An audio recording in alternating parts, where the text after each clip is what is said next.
I wonder what happened here. Jules Marmont looked at the painting. He didn't understand it. Saw only random whirls of color.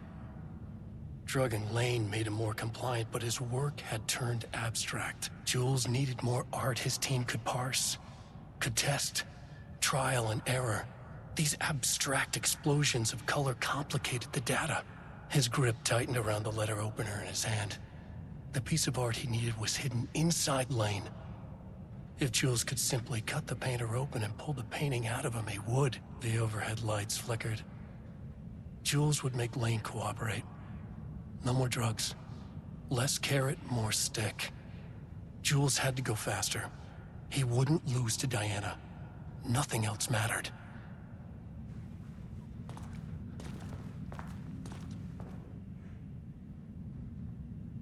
I can't paint anymore. I know you want me to paint, but I can't. I'm empty. Rudolph, no. You love to paint. And you are such a talent. This is just the classic artist slump. No. No, I hate it. It's just taking from me now. When can I leave? You said you'd let me leave. Ah, Rudolph, but you volunteered to come, remember? We are helping you, like Dr. Hartman did. Perhaps you need to see our doctor? I can arrange that. No. No, that's... I am feeling better. Much better. I will paint. Ah, this is wonderful to hear, Rudolph. I knew you would come back to your old self.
My team was on sublevel 1.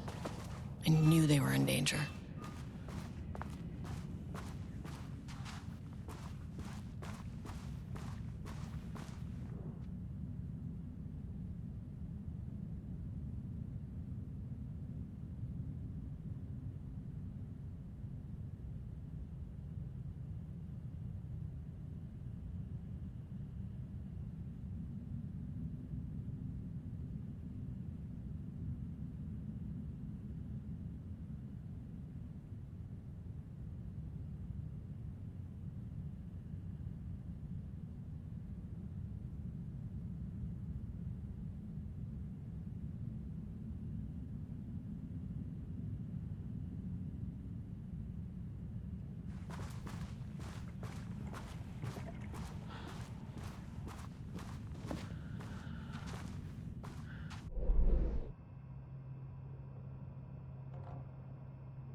I had a thought today, a possible avenue for further research.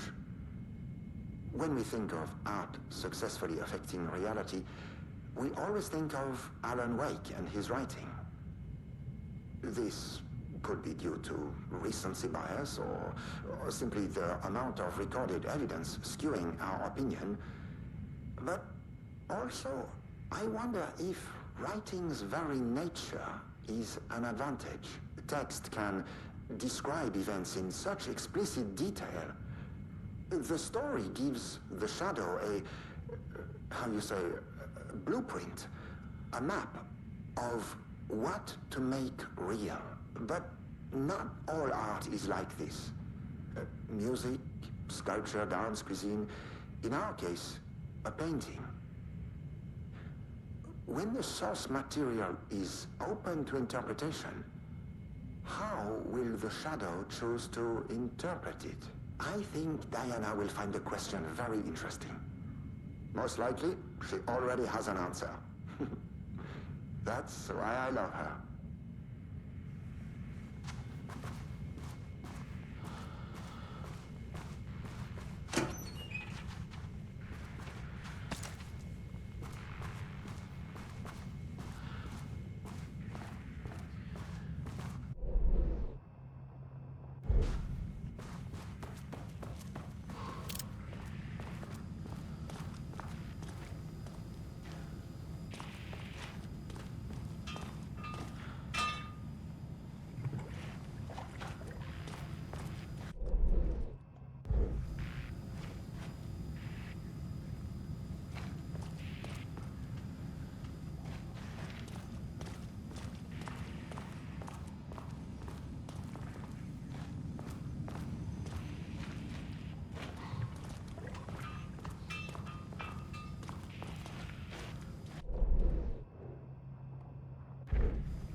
Marmonts turned innocent people into tools using the FBC's authority. They thought they were untouchable out here, hidden away in the woods. No. Actions have consequences. And I'm the consequences.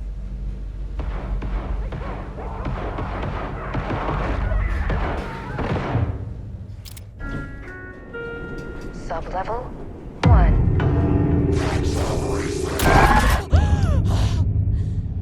You fucking bastard!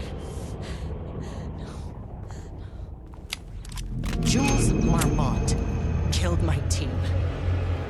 He was taken by the Shadow. I'm sorry.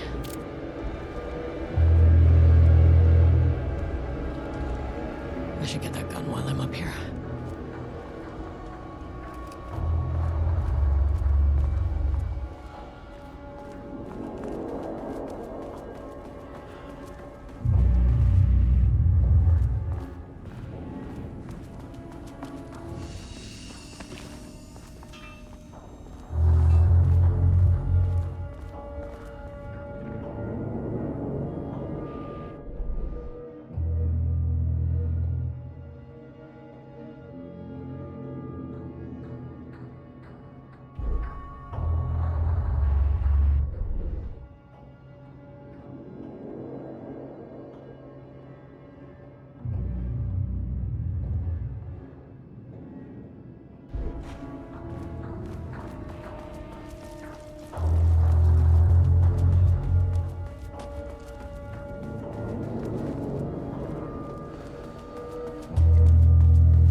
That name is not very scientific. I mean,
This should get me down to sublevel 5. And this should get me past any other problems.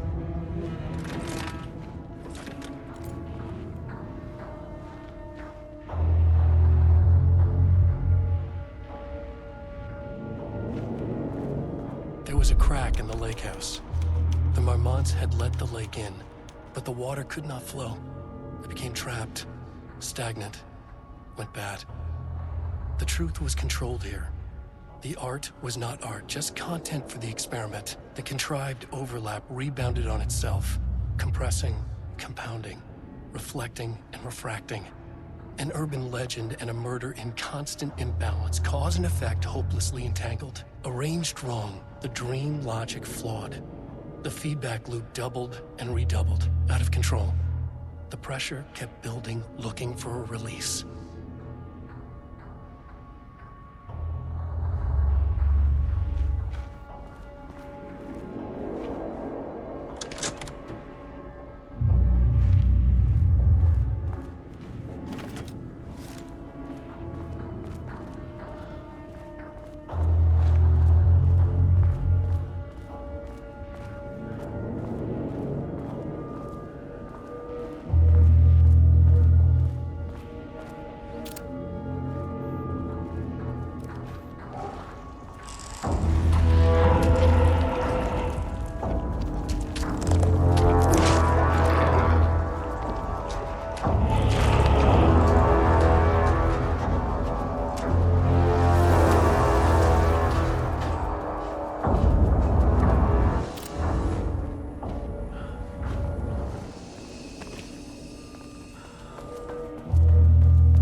The Shadow had changed Jules Marmont into a hostile, paranatural entity. That made everything simpler. No arrest, no paperwork. I could put him down like the monster he was. Sublevel 2.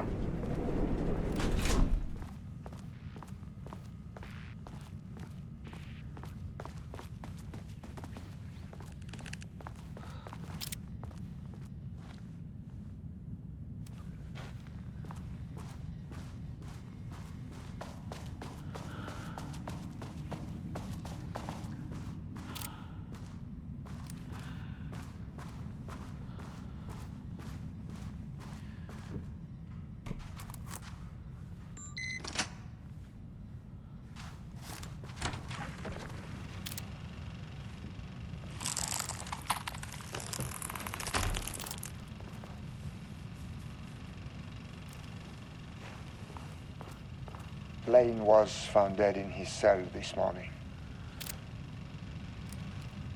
It's an unfortunate setback.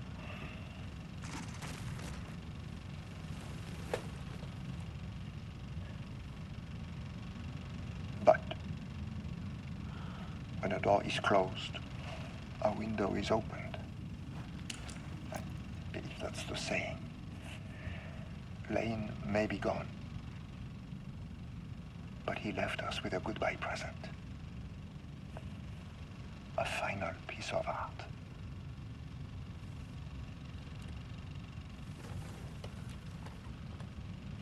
This piece is different. It's raw emotion, pure truth. He put everything he had into this one. Literally. Every reading we take is off the charts.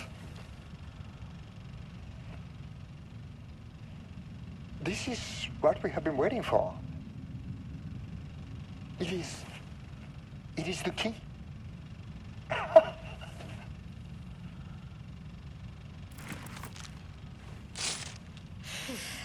will achieve what no one has before me. Not darling, that arrogant shit. Not my selfish harpy or the wife.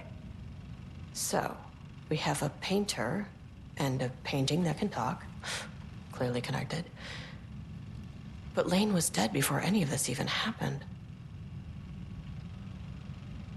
I never needed any of it.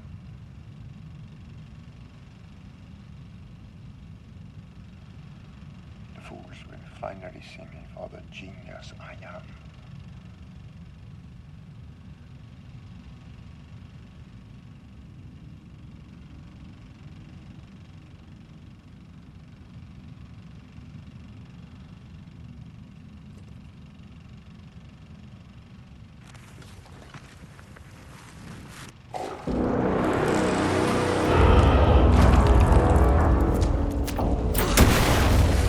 It's down. Time to move.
Sublevel 3.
dripped from the ceiling as Diana stared at the folders stacked on her workstation. Each one was a branch of research. Drip. Some were thin, some thick. They represented years of her life, her work, dissecting the act of creation and examining the bloody pieces. Bringing in live subjects had been her idea. Drip. Bureau leadership denied their request. But after HQ went into lockdown, she took advantage of the chaos and got her artists. Jules had whined about the optics. Diana ignored him. Now in her office below the waterline of Cauldron Lake, she considered how to proceed. Jules was convinced the page they had found would come true. It promised disaster. A situation out of control. Impossible. Diana was always in control. Drip. Drip. She needed answers. She needed to quantify, to define, to control.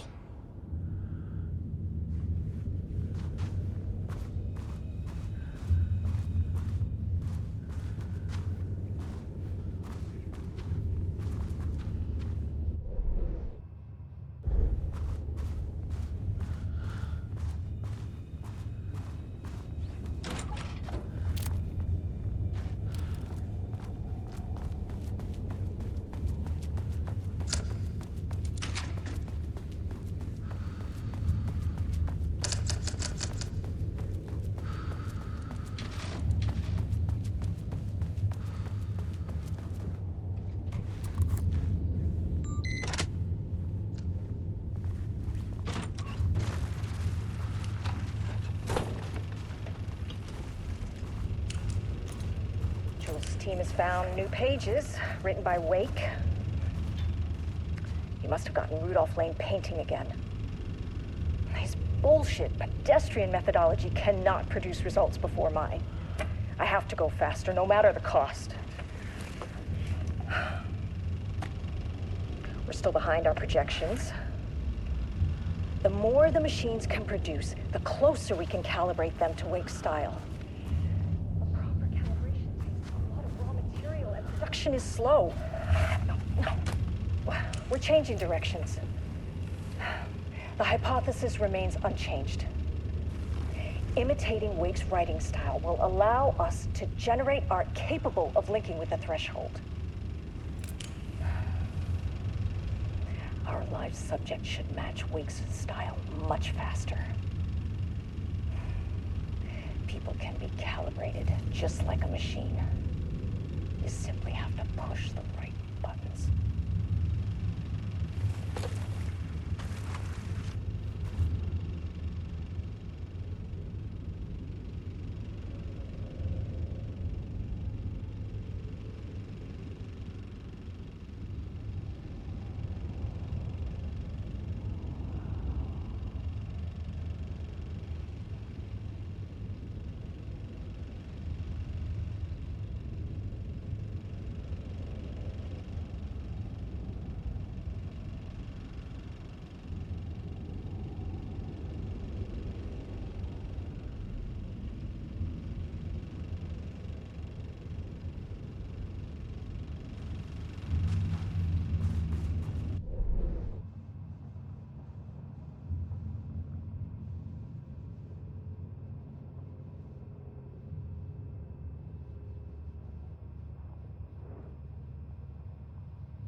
Armonts were holding a painter here. Rudolph Lane. Does that ring a bell? The shame of a man! I think you are, or were, Rudolph Lane. Himself! A self-portrait! Make them see! Look, I might be able to help you. But I need information, cooperation. No brush! Just himself!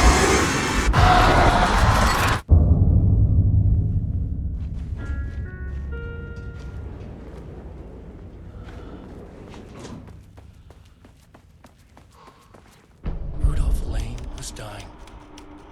Both murderer and victim. Red hues ran down his hands. Was it scarlet? Or cadmium? Too vivid to be maroon. Names don't matter, he decided. Color was pure. Inspiring.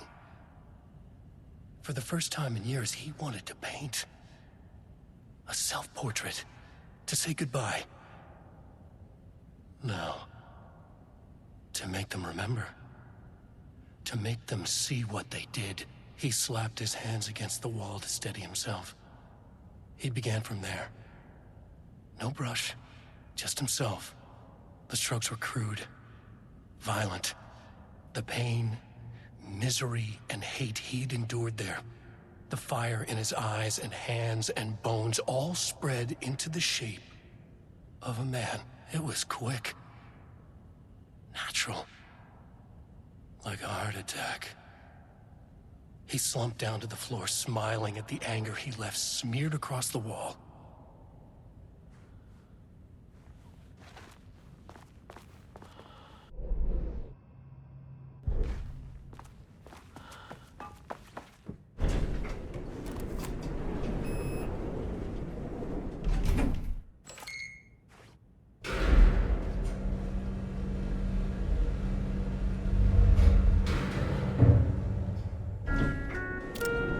Sublevel 4. Gotta find that elevator.